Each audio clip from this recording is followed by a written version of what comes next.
হয় নমস্কাৰ। কালি ৰাতি ইমান বৰষুণ দিছে পূৰা ফ্লাড হৈ গৈছে। মানে পূৰা পানী হৈ গৈছে, ইমান পানী কি ৰাস্তাৰ ওপৰত পানী, ঘৰৰো সোমাই গৈছে পানী, মানে অকল পানী ঠিক আছে। তো হয়, মই মাননীয় মুখ্যমন্ত্ৰী ক'ব খুজিছোঁ যে সেইটো যে পানী সোমাইছে, বহুত লোকে খাব পোৱা নাই, ভালকৰে শুব পোৱা নাই, মানে ঘৰতে পানী কি কৰিব চাগে, হয় না? তো এইকাৰণে কৈছোঁ যিমান হেল্প হয় কৰিলে ভাল। কিয়া বহুত মানুহে আজি খাব নোৱাৰে, মানে ঘৰতে ঢুকিব নোৱাৰে, কেনেকৈ খাব, হয় না?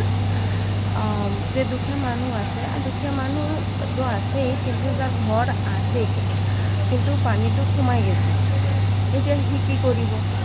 এই ফিলিংটো মই জানো। এইকাৰণে মাননীয় মুখ্যমন্ত্ৰীকে আহ্বান জনাওঁ কি বেছি নহয়তো কিবা এটা হেল্প কৰক, কেম্পটো বনালে ভাল। যাৰ ঘৰত মানে পানী সোমাইছে সি মানে থাকিব পাৰে, খাব পাৰে, বা যেতিয়া পানী ওলাই গ'লে তেতিয়া ঘৰত আহি যাব এনেকুৱা। তো মই কৈছোঁ কি প্লিজ যদি সেইটো যায় মাননীয় মুখ্যমন্ত্ৰী হিমন্ত বিশ্ব শৰ্মাৰ লগত, তো প্লিজ হেল্প কৰিব, কিয় বহুত বেয়া স্থিতি আছে, মানে ইমান